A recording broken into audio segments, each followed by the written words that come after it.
Brett Harned is a consultant, a coach, and an author with over 20 years' experience leading digital and creative teams.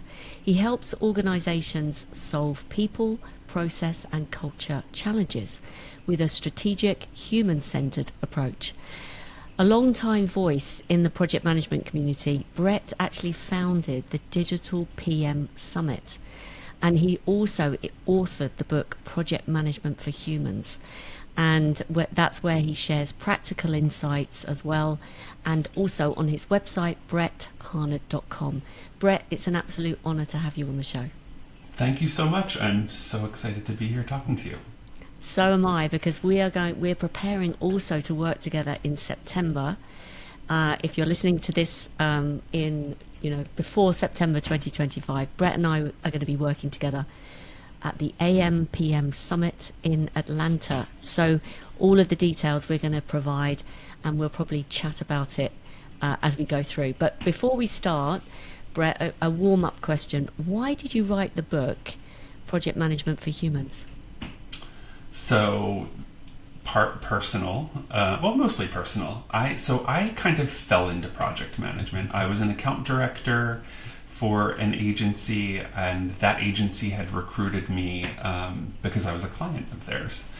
And so I worked in this small agency as an account director where I was doing everything from strategy to timelines. So I was really a project manager also.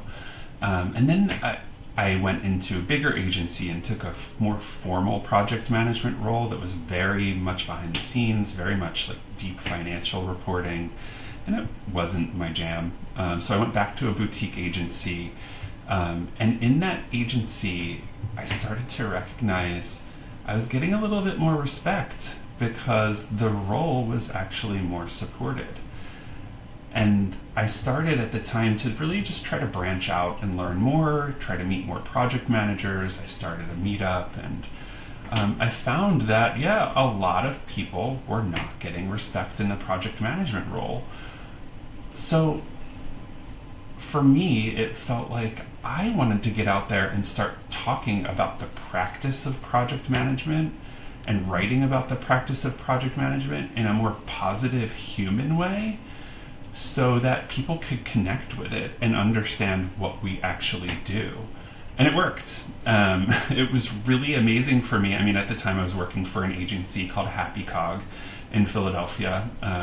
Huge following at the time. I would put an article up on my website, they would tweet about it, and I would get like 4,000 to 5,000 hits on my website within 30 minutes.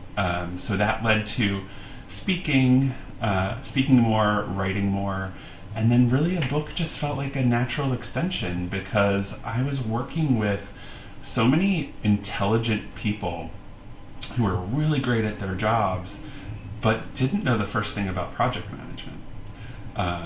So that's why I wrote the book. I felt like I needed to give more of a kind of basic understanding of project management and how it applies to everyone. I think my book is really good for 101 for project managers. It's also great for people who have to take on a project management role within their job. So my book's used in agencies, it's used in colleges and universities. I hear from people all the time about how it's just helpful because it's written in a way that is accessible. That's the other thing. I was going to Project Management Institute meetups and other PM meetups, and I just felt like I was not finding my people. The way that we handle project management in creative agencies is far different from other places. So my book stands out because it's culturally just different also. How interesting. You said something there. You were working at Happy Cog and you were posting on LinkedIn. And because everyone was reposting, you got massive kind of visibility and you ended up speaking. Now, I had a conversation with Claudia a little while ago, who runs an influencer agency, and she was advocating for employees to raise their personal brand and profile. Oh yeah. When you tell that story, I think that's, for some people listening, that might be quite inspiring, who maybe have aspirations to do the same thing. Would you encourage people to do that? Absolutely. So I think I wrote about this recently. If it wasn't for that agency inspiring me, so I'm a writer. I came out of school as a writer, so I've been blogging from day one. It just so happens that I started to focus my blogging on my work, which I never thought that I would do. But the agency really kind of encouraged me to do that. They offered incentives also. So if you got a speaking engagement, you got PTO time for that. Because let's be honest, if you're an agency owner and your employees are out there speaking and sounding smart and you're happy with what they're saying, that's marketing for you.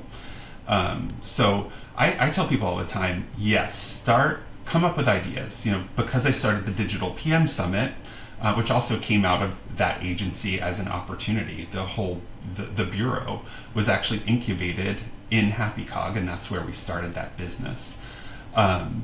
But yeah, it's a great idea to just start putting your ideas out there, whether they're in just a LinkedIn post, whether you start your own personal blog, whether you're contributing articles to other websites. There are plenty that are looking for people to share their ideas, especially in project management. I mean, there are not a lot of people talking about creative project management. In fact, there were maybe 3 doing it when I started. Now there are websites and trainings and all of these amazing things. So it's a great way to elevate your own personal brand. It's a great way to work through some ideas. I always think that writing about something that you might want to get on a stage and talk about is a great first step. So I always tell people to do that. Work through your ideas, put them out there, engage with people about them. It's really, to me, it's the way that I was able to eventually leave that job so that I could start my own consultancy and get a book deal, because I put the work in to do all of that. Now we're in a time where people are losing jobs and it feels like they're just de facto moving into consulting and coaching. And to those people, I say good luck. I hope you've got great networks, because this is a hard business to survive in.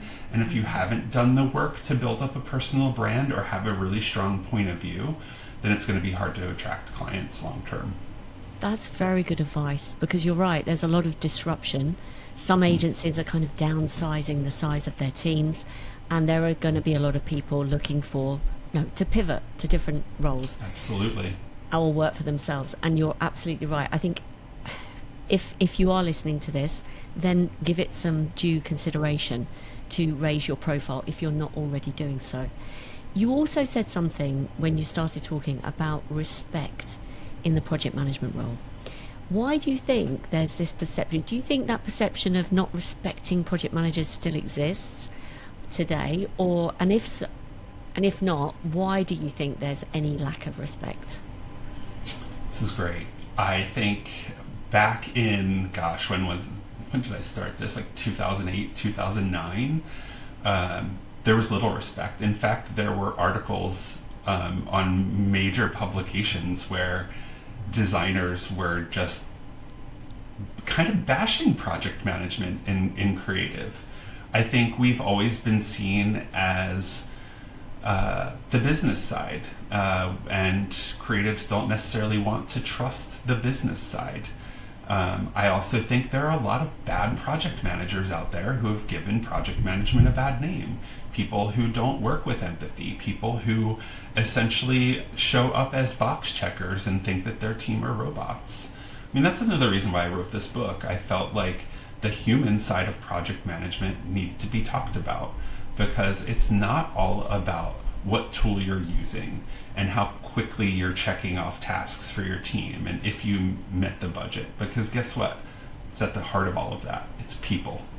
People make everything happen. And if you're a project manager who can't get on the side of people and cannot think strategically about how those people will help you to get a project done as a team, then you're going to fail. It's funny that you started talking. I can see the passion in your face when you talk about it. And it was my next question. It was like, what do you feel most passionate about when you are invited to speak about project management? Is it this, the people side? Oh, absolutely. It's always the people side of things. That's literally why I called the book Project Management for Humans. I think I care way more about how people work together than I do about the tool that you're using to track your tasks. I think obviously, process and tools are very important, but the real magic is in how we communicate and collaborate and build trust. Okay, let's talk about how you help agencies, because you've got obviously a huge amount of experience. You've written a book on the subject, you've started a community, you've done lots of things, you've seen everything. What would you say right now are the sort of three biggest problems that you help agency owners fix? Yeah, that's an interesting question. Typically, in the work that I do, I have clients that come to me, or even prospective clients that come to me for a variety of reasons. It's typically we're not able to stay on time, our projects are always going over budget, or sometimes it's, hey, we've got a department and we don't have formal PM processes, can you help us build one, right?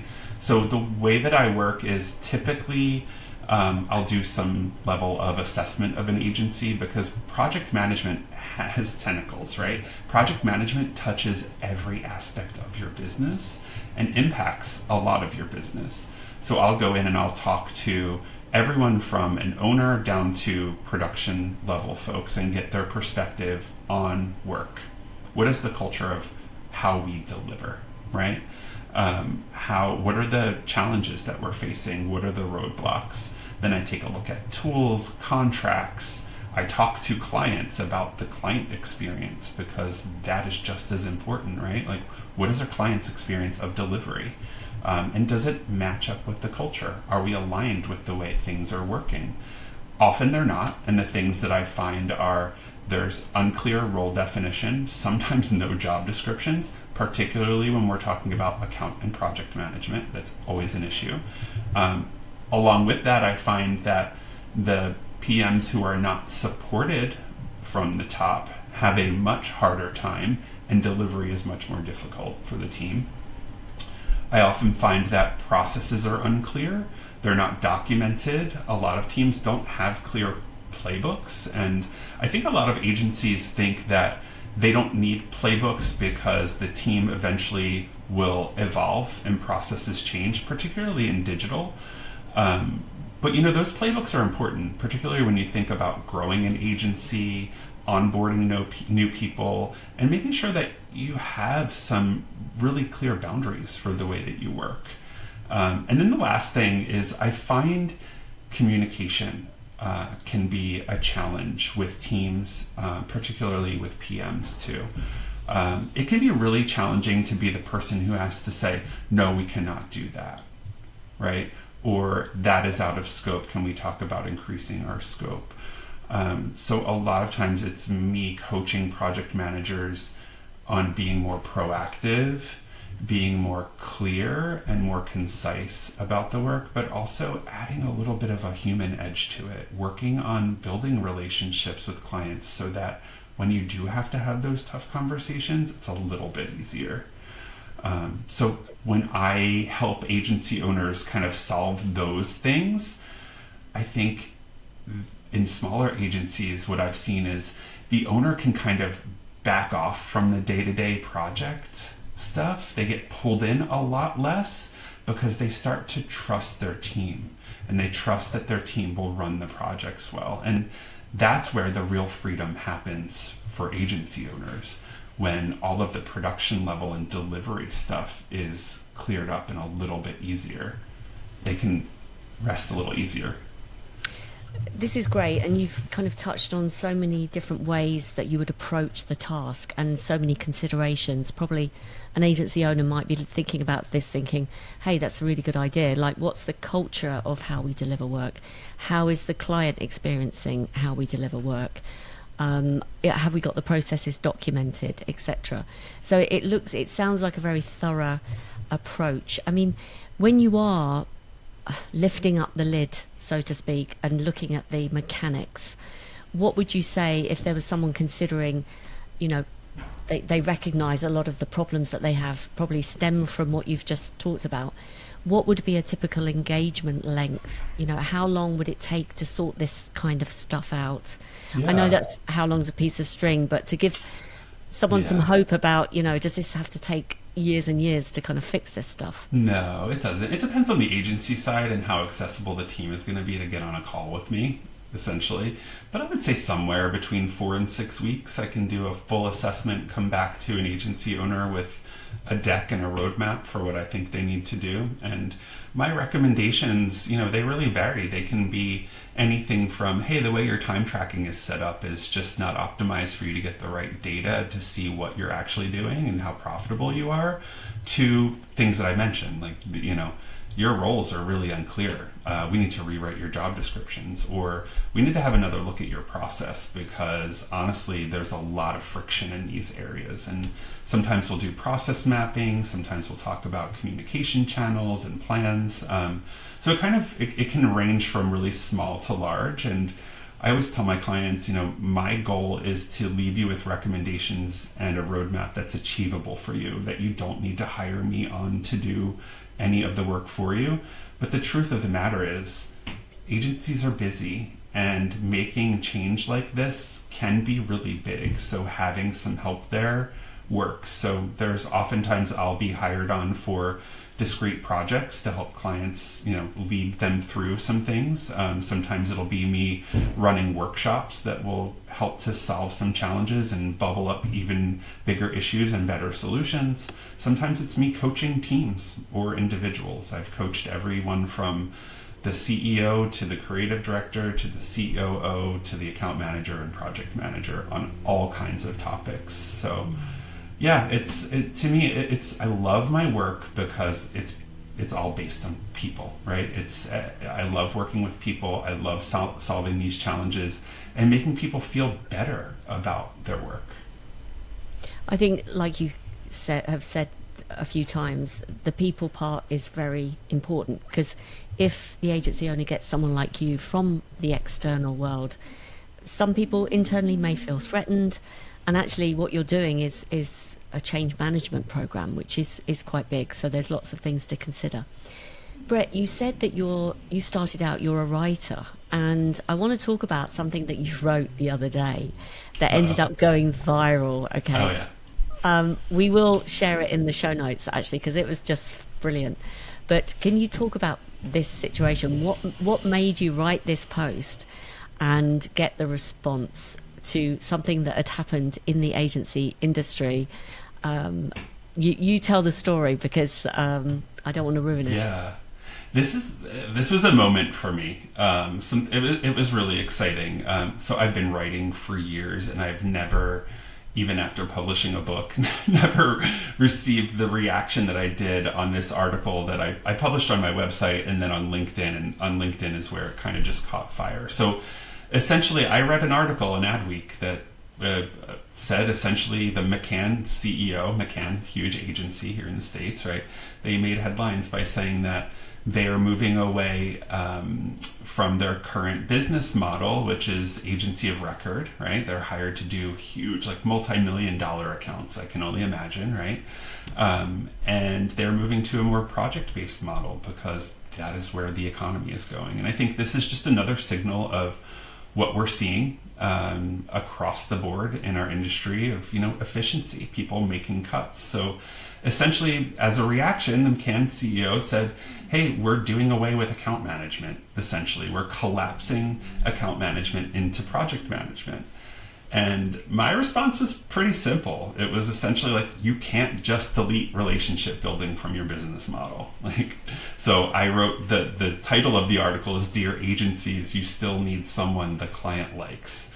And so this is a bigger story for me, because not only am I really obviously passionate about this topic, I myself have been finding my voice in my writing more. So I wrote a real snarky hot take that just resonated with the industry. So it got, I think my LinkedIn impressions went up to 202,000, which was insane for me. Yeah. It got somewhere like hundreds of comments close to 40 reposts, like lots of strong opinions, lots of DMs. It's been really fun. But what I love is that it sparked real conversations about what the role means, about how we combine them. And I think how dangerous it is to think that project managers should be responsible for everything. And you and I have talked about this. We've both been in kind of the hybrid account manager, project manager role, and it can you can find people who can thrive in that. I think I thrived in that. That's what I did at Happy Cog in that role where I was writing and speaking about everything, and that point of view really comes from the hybrid project manager's point of view, because again, I love people. Like, I love that side of the job, so I was good at that. But I don't believe everyone is. I've also been in a position to hire hybrids, and I can tell you it's a challenge to find those people. So I just wanted to put it out there. It led to a presentation. I gave a presentation to the Bureau earlier this week. The video is live from that, and it's in the public, so we can share that too if people want to watch it. Lovely. And I know, because I've seen the slides, so that's definitely one that we'll include. So paint a picture of what we're talking about now, which is the difference between project management and account management, and this kind of typical hybrid role that you tend to come across. I mean, first of all, what we're not saying, I think, is that, you know, the business is the world is changing, the business model is having to adapt. That's absolutely fine. I think it was how the CEO positioned project management almost like a step up from account management. It was almost implied that, you know, so just talk to me about, for those listening that kind of really want to, first of all, what is a pure project manager? What is a pure account manager? And what is a hybrid? Yeah, well, all right. So a pure project manager, and I know I'm going to mess this up on the fly, but essentially, you know, project manager is focused on timeline, scope, resources, the team, more of the internal side, right? Account manager is really more focused on growth and the relationship and finding opportunities. So they're very different.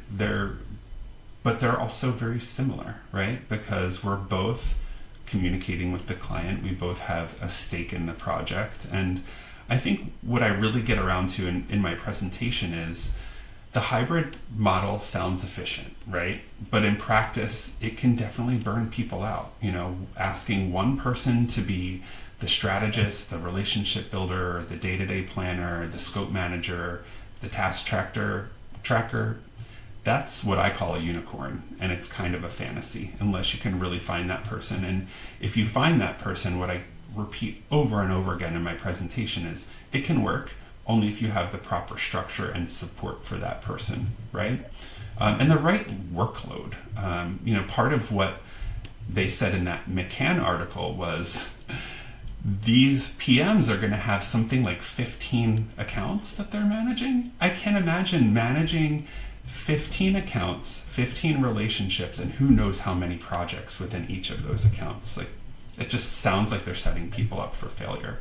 So I think separating the roles can actually make teams stronger.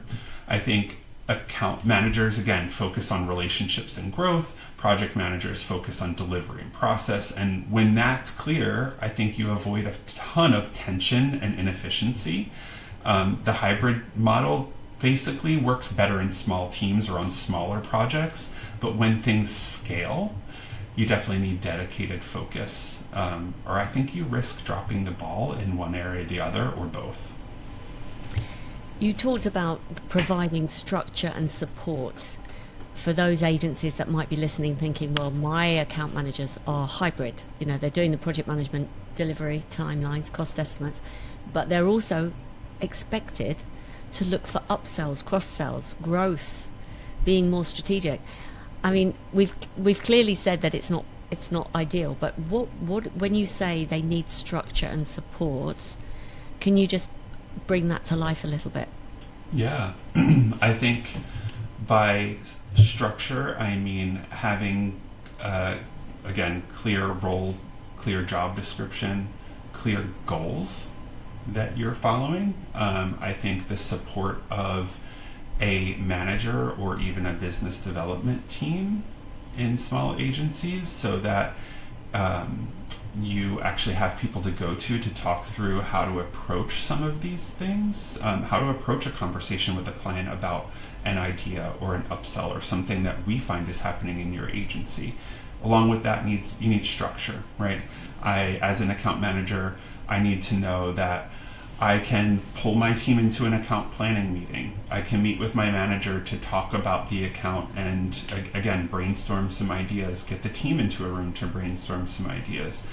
Having the structure and even if it's lightweight, just knowing that there are specific touch points that I must complete to know that I'm fully servicing this account and I'm doing the most that I can to help grow the account is really what I'm talking about there. And I think the way that plays out differs from agency to agency. But again, maybe it's because I lean more project management, but I want some sort of process. I want an account management process, and I want to know that there's accountability to that process, not just from account management, but from other people who have inputs. The key word for me, accountability, absolutely. Obviously, we are going to be at the AMPM seminar in September. You and I are going to be going deep into AMs and PMs working together.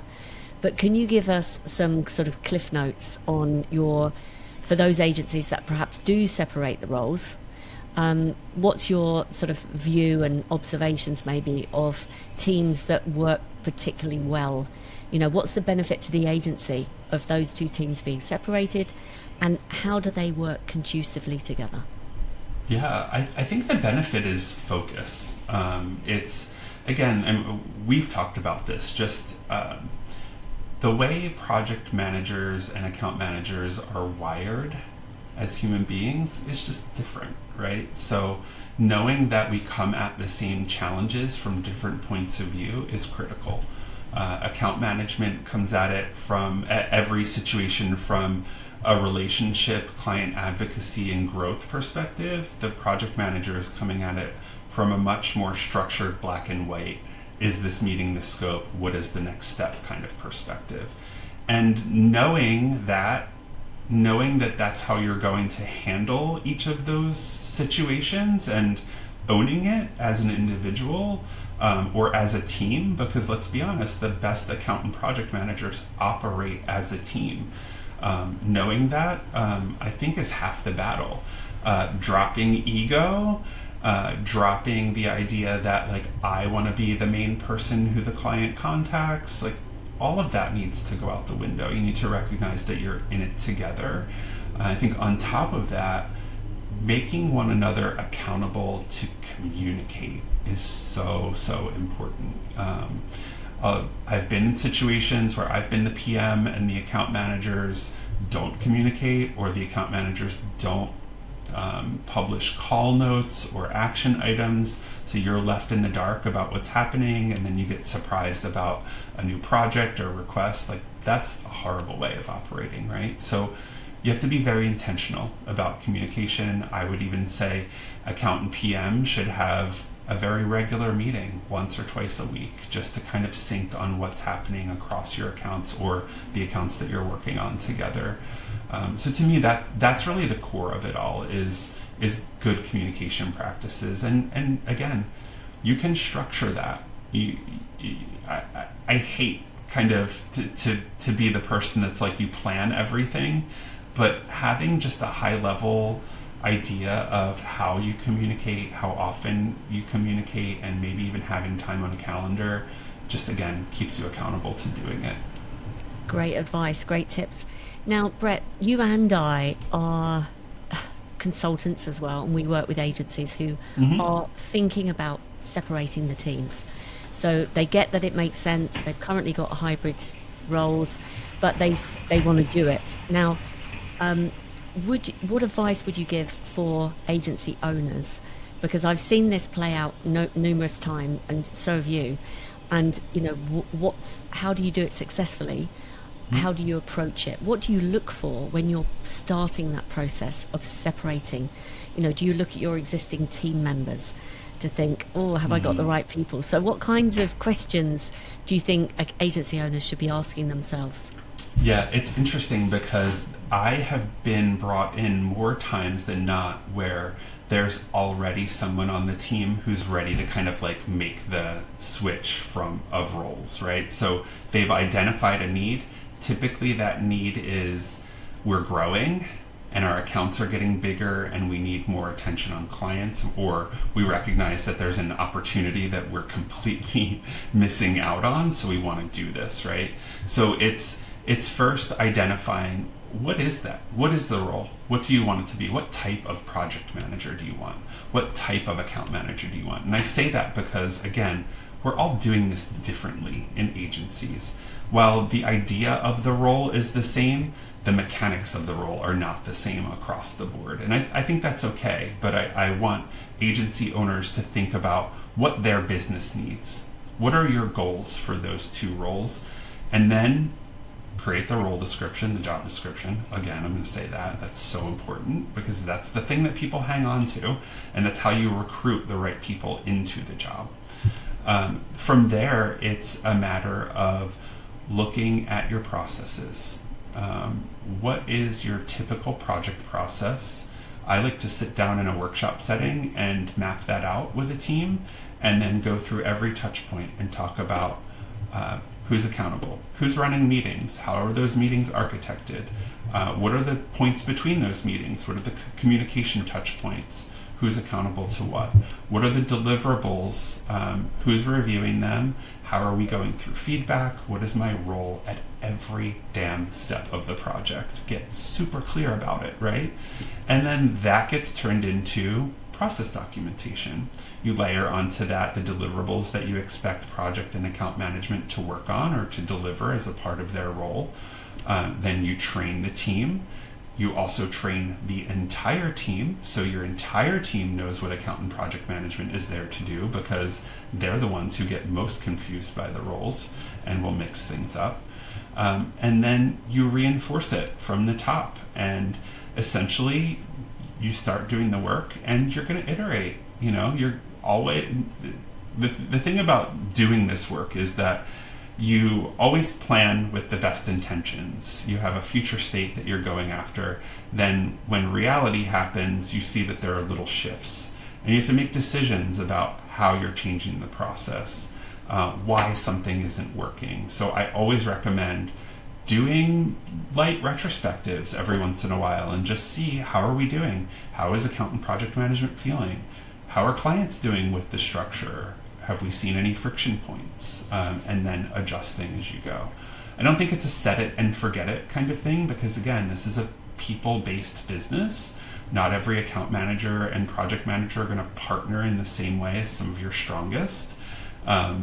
As long as they're holding to the basics of the structure that you put together, they should be able to operate and do well. But the best account and PM are the folks who just get along well, who recognize that they both bring a lot of value to the table and they respect that kind of yin and yang.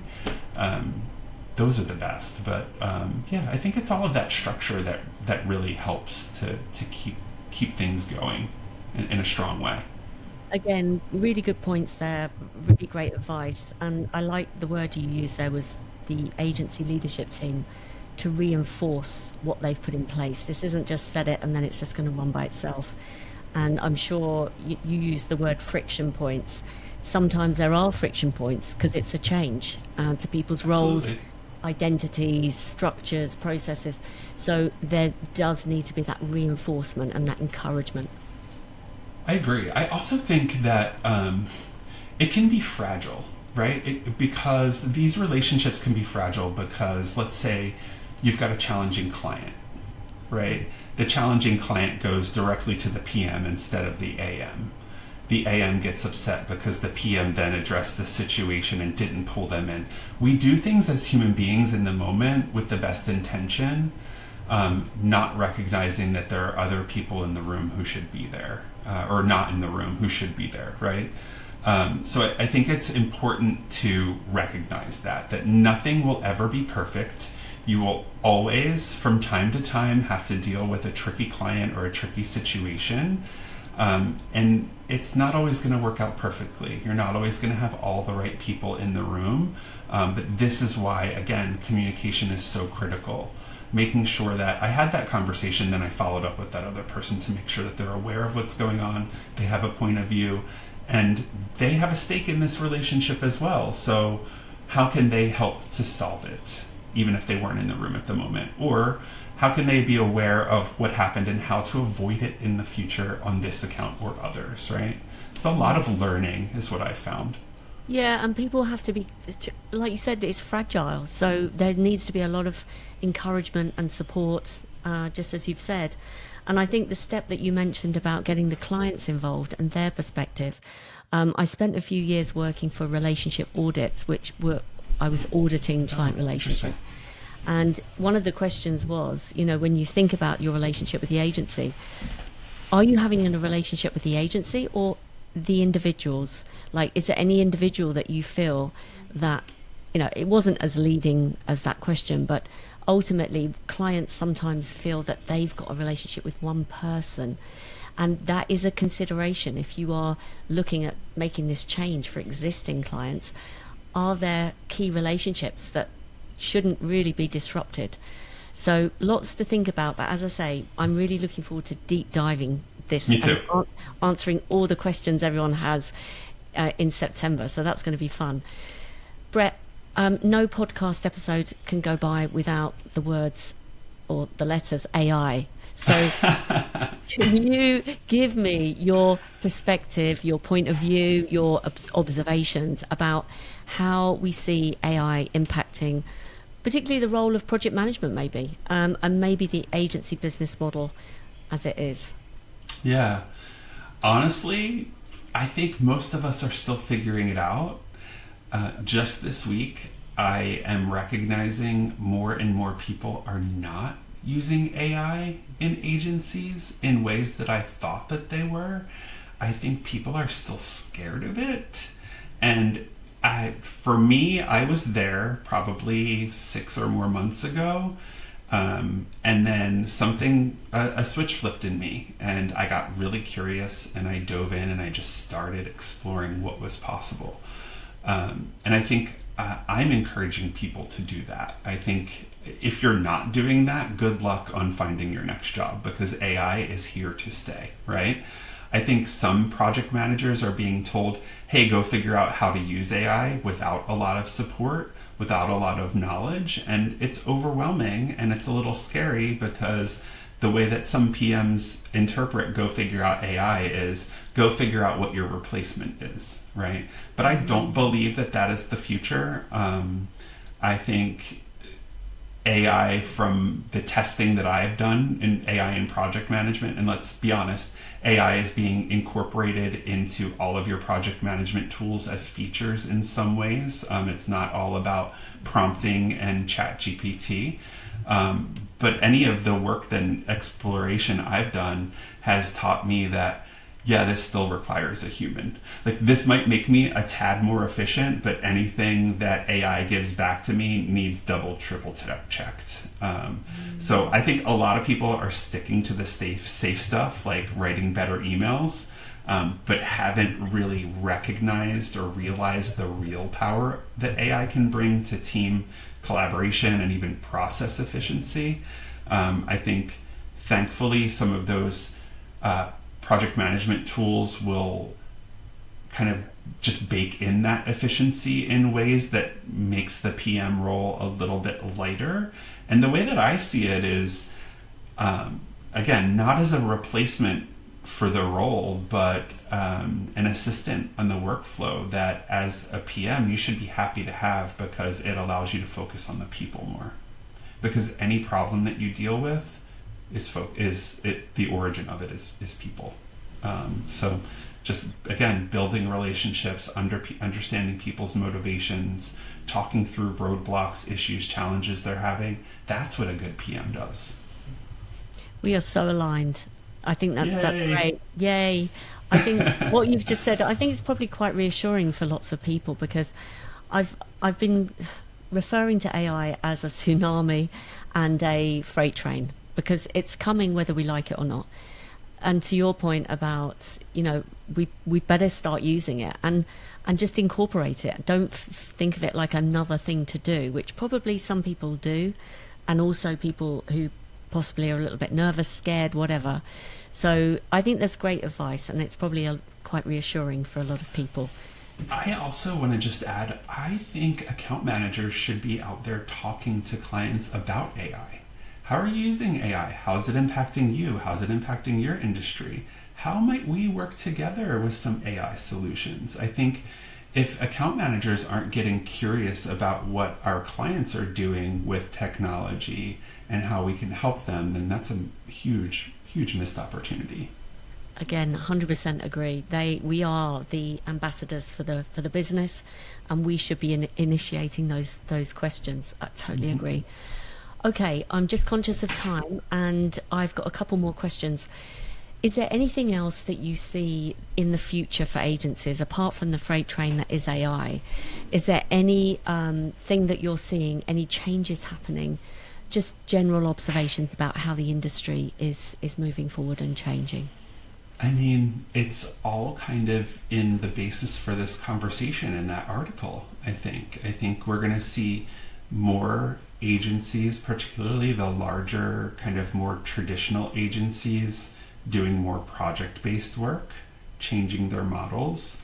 I think that leads to smaller teams. I think that leads to efficiency in process. Maybe that brings a little bit more agile to those larger agencies that have traditionally had to do a lot of waterfall. I think it maybe changes some services. I also think, like I kind of hinted at earlier, AI will certainly change services for agencies.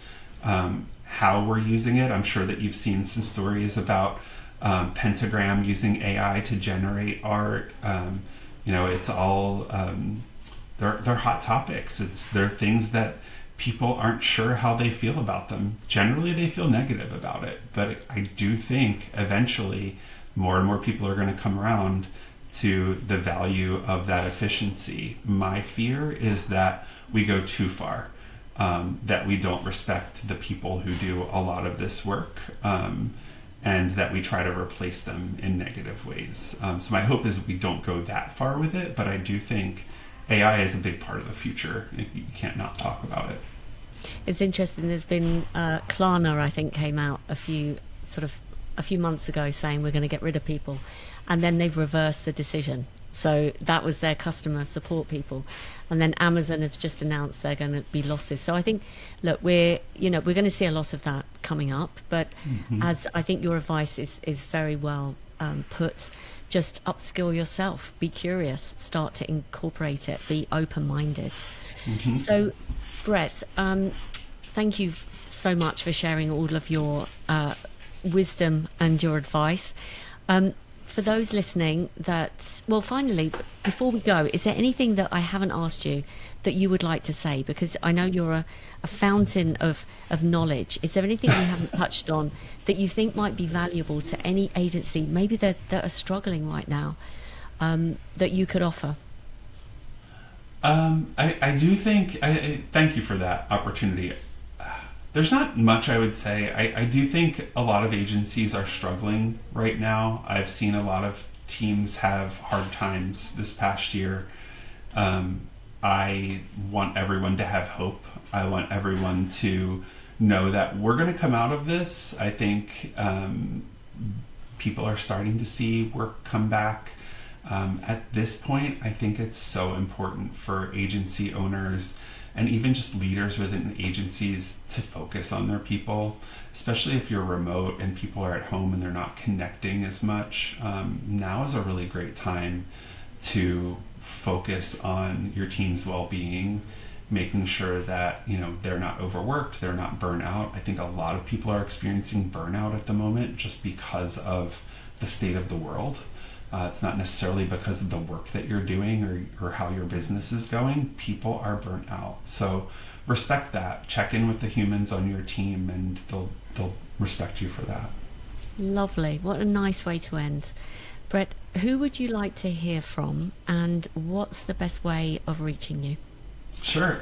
So I would love to hear from agency owners, heads of operations, project managers, heads of PM, anyone who's trying to solve big team challenges or just wants to get better at their delivery. You can find me at brettharned.com. My email address is brett@brettharned.com. Real hard one to remember. I'd love to connect or connect with me on LinkedIn. Wonderful. We'll put all of those links in the show notes. Brett, thank you so much for joining me. Thank you. Can't wait for September. Me too.